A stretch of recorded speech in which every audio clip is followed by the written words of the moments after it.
안녕하세요. 아이들이 어려워하는 수학, 별표 치는 수학만 쏙쏙 골라서 풀어주는 별표 타파 별타쌤 박지영입니다. 자, 오늘 이제는 2학년 교과서 마지막으로 공부하고 있는데요. 우리 교과서가 무엇으로 이렇게 구성이 됐냐면 수화 연산, 그리고 모든 학년의 모든 교과서가 이렇게 돼 있어요. 도형, 그 다음에 측정, 그 다음에 규칙성, 네, 그리고 확률과 통계. 자, 그래서 5단원의 확률과 통계. 네, 이렇게 되어 있는데요. 지금 5단원 표와 그래프는 어떤 단원이냐? 확률과 통계 단원이에요. 확률과 통계 단원이어서 2학년 1학기 때 우리가 분류하기 공부했잖아요. 분류하기.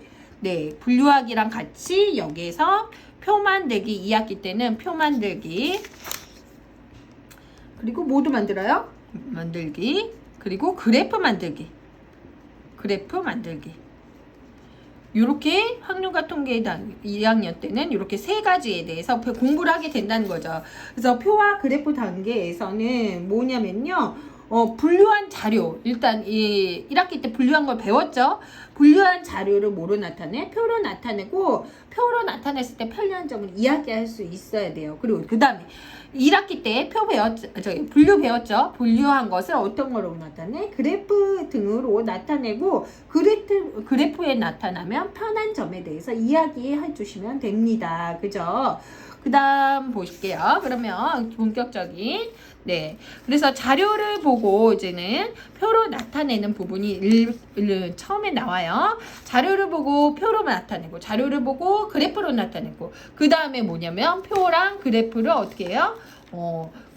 서로 비교하면서 내용을 보는 거예요. 그래서 자료를 표로 나타내는데, 여기에서는 아이들 그렇게 어려워하진 않아요. 표로 나타내는 거. 근데 이제는 실수를 좀 하게 돼요. 네. 그래서 눈썰 매장을 세는데 1, 2, 3, 4, 5, 6, 7, 8, 9 센 거 또 세. 또 안 세는 친구 있어요. 그래서 요럴 때는 좀 꼼꼼하게 동그라미 세모 각자 좀 다른 모양으로 아이가 조금 이렇게 할 수 있으면 꼼꼼하게 하는 게 가장 중요하다. 여기서 사실 못하는 애들 별로 없어요. 못하는 애들 없는데 꼼꼼함. 그리고 잘하는 애들이 실수가 나온다는 거예요. 그래서 잘하는 애들을 실수하는 단원이 이 단원이기 때문에 꼼꼼함이 생명이다. 자, 그리고 이런 자료를 표로 나타냈을 때 뭘까요? 어때요? 겨울방학을 가고 싶은 장소별 학생 수를 어떻게 해요? 한눈에 보기 쉽게 알 수 있어요. 그리고 또 뭐예요? 전체 학생 수를 쉽게 알 수 있다는 거, 합계를 쉽게 알 수 있다는 거, 그렇게 이야기해 주시면 좋을 것 같아요. 그래서 표로 나타냈을 때 장점에 대해서 이야기 드렸고요. 그 다음은 그래프로 나타내 보는 거예요. 그래프로 나타냈을 때. 근데 여기서 아이들이 그 표보다 어려워하는 게 그래프예요. 뭘 어려우냐면 가로, 세로에 어떤 것을 나타낼지 정하는 게가 1번이에요. 자, 이거 순서가 중요해요. 그래프로 나타내는 거. 자, 가로와 세로에 어떤 것을 나타낼지 정하는 게 1번. 그 다음에 얘가 2번이에요. 가로와 세로를 각각 몇 칸으로 할지 정하는 거. 네, 만약에 가로를 뭐라 그랬어요? 간식이라 들면 간식의 종류가 몇 개예요? 하나, 둘, 셋, 넷, 다. 5개 정도로 정하면 되겠구나. 그죠? 그럼 학생 수가 가장 많은 학생 수가 3명이다 그러면 여기 3까지만 하면 되고, 가장 많은 학생 수가 5다 그러면 세로를 5칸으로 하면 되겠구나. 이렇게 생각을 해주시면 되는 거예요. 그죠? 그 다음에 여기는 어때요? 가장 많은 학생 수가 몇 명이에요? 7명이다 그러면 얘는 학생 수를 7명까지는 나타내야 된다. 자, 두 번째 그렇게 해서 칸을 정했죠? 그 다음에는 그래프에 동그라미 X 슬러시 방은 이거 뭐죠? 슬러시라고 그럴까요? 이용해서 개수만큼 그리는 거예요. 동그라미로 활용해도 되고, X로 해도 되고, 네, 슬러시로 해도 되고, 그 다음에 마지막에 무엇을 하냐면, 마지막에 제목을 정하는 거예요. 그래서 아이들이 그래프의 제목을 마지막에 정한다는 거는 조금 어려워하는데 사실은 제목을 먼저 써도 돼요. 그런데 문제 시중에 나와 있는 문제들이 그래프의 제목을 나중에 쓰라는 것들이 좀 나오거든요. 그래서 좀 나중에 쓰는 게 좋다라는 이야기 해주시면 좋을 것 같습니다. 이렇게 그래프로 나타내면 좋은 점 첫 번째는 뭐예요? 네, 이렇게 한번 쭉 그리고 쭉 그려서 보면은 좋아하는 음식별 이렇게 볼까요? 좋아하는 이렇게 해서 표를 그렸어요. 자, 좋아하는 음식별 학생 수를 한눈에 볼 수 있어요. 얘는 뭐예요? 좋아하는 일주일 동안 읽은 책의 수를 한눈에 비교할 수 있어요. 누가 제일 많이 읽었어요? 일주일 동안 나린이가 많이 읽었죠?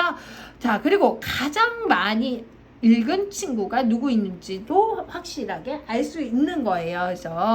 그래서 이런 거 같은 경우는 아이들이 만약에 음식으로 했다 그러면 좋아하는 음식별 학생 수를 준기가 몇이고 얘가 몇이고 얘가 몇인지 그리고 가장 많이 읽은 학생이 누군지 이런 것들을 알 수 있다는 거죠. 그죠? 네, 그래서 이런 것들에 대한 비교 그래프로 나타내면 좋은 점들을 아이가 이야기할 수 있는 스토리텔링으로 이야기할 수 있는 것이죠. 자, 그래프로 나타내는 좋은 점 요거 한 번만 더 해볼까요? 각 좋아하는 반려동물의 학생 수를 한눈에 비교할 수 있습니다. 그죠? 네, 학생들이 좋아하는 반려동물의 학생 수를 한 번에 알 수 있습니다. 그리고 가장 많은 학생들이 좋아하는 반려동물의 수를 한눈에 알 수 있습니다. 이렇게 좀 아이가 입으로 이야기하게끔 해주시면 표와 그래프 단어는 그렇게 어렵지 않게 지나갈 수 있습니다. 그 다음에 이제는 규칙 찾기예요. 규칙 찾기는 자신의 정한 규칙에 따라서 어떻게 해요? 규칙을 만들고 그리고 다른 사람들이랑 이야기를 주고받을 수 있고 규칙을 통하여 문제를 해결할 수 있는 거예요.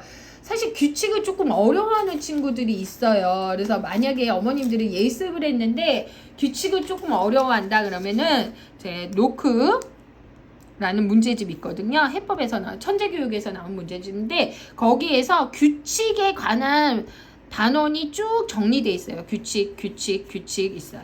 그래서 원래는 2학년이면 B단계거든요. 근데 이거를 풀려봤더니 얘가 이 6단원에서 규칙을 풀었는데 어려워. 그래서 이 B를 풀려봤어요. 그래 또 어려워. 그러면 B를 풀리지 마시고 뭐를 해주셔라? A의 규칙 단원이 있어요. 제가 번호가 생각이 안 나거든요. A의 뭐 8번이라든가 이 노크가 1번에서 8번까지 있는데 이 번호를 확인하셔가지고 그렇게 해주시면 된다. 예를 들어서 규칙 B의 뭐 4번이 규칙이다. 그러면 A의 4로 이렇게 다운시켜 주시면 돼요. 그래서 여기에서는 뭐냐면 덧셈표에서의 규칙, 그리고 곱셈표에서의 규칙 찾기, 무늬에서 규칙 찾기, 그리고 싸움 모양에서 규칙 찾기, 생활에서 규칙 찾기 해서 5가지 분야에 대해서 이야기를 합니다. 그래서 첫 번째는 덧셈표에서 규칙 찾는 거. 덧셈의 규칙, 뭐 여러 가지 있는데, 아이들이랑 이제 서로 이야기해 주시면 좋고, 요거 할 때 또 같이 해주시면 좋은 게 달력에서의 규칙이 또 있어요. 그런 것들도 한번 보시면 돼요.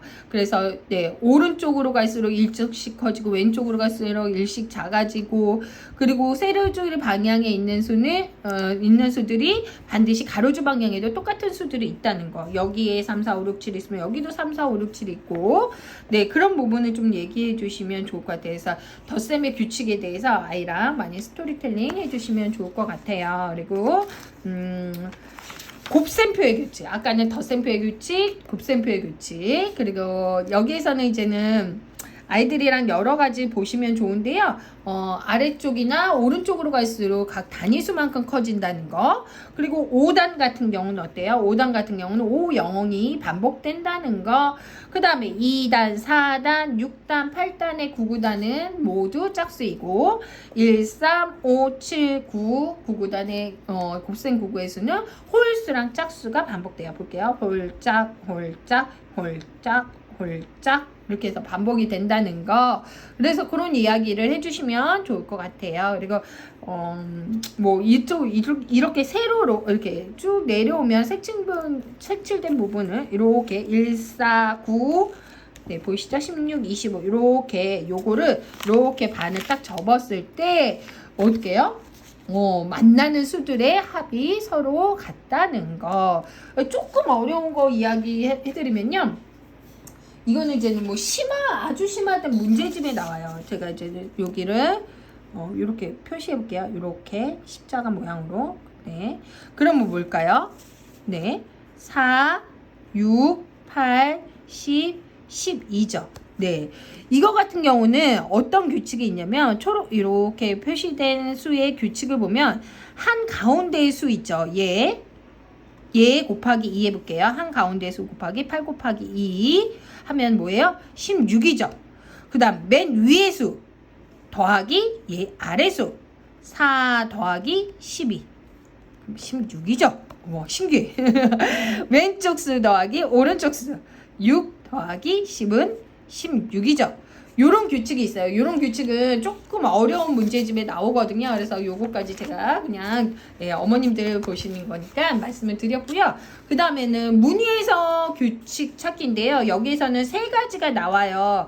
반복되는 규칙이 무엇인지, 그 다음에 여기서는 증가하는 규칙, 그 다음에 나중에 좀 지나면요. 문의에서 규칙 찾기 보시면 이렇게 돌렸을 때의 규칙, 돌리는 규칙, 시계 방향으로 돌릴 때 규칙이랑 이런 것들이 있고요. 자, 그런 3가지 규칙 나와요. 그 다음에 싸움 모양에서의 규칙 볼게요. 싸움 모양은 사키나무에서 이제는 뭐 공부한 친구들은 그렇게 어렵지 않은데요. 쌓기 모양 했을 때의 규칙을 말하는 거죠. 위층으로 올라갈수록 몇 개가 줄어드는지 뭐 이런 것들에 대한 이야기가 같이 나와 있습니다. 그리고 뭐 니은자 모양으로 쌓았다, 쌓기나무가 몇 개씩 늘어난다, 그리고 뭐 그런 것들에 대한 내용들이 좀 나와요. 그래서 규칙 찾기 같은 경우는 좀 아이들이 이게 이제 마지막으로 나온 건 생활 속의 규칙 찾기죠. 요거는 같은 경우는 뭐 그렇게 어려워하지 않는 응용 부분이고요. 아이들이 조금 어려워하는 건 곱셈에서의 규칙 찾기 조금 어려워해요. 그리고 많이 어려운 경우는 아까 말씀드린 문제집 제가 권해드립니다. 자, 이렇게 해서 2학년 2학기 교과서 마쳤습니다. 2학년 2학기 교과서 어렵죠. 그래서 어머님들 꼭 같이 아이들이랑 풀어보고 어떤 거 먼저 해야 될지 생각해 보았으면 좋겠습니다. 별표 타파.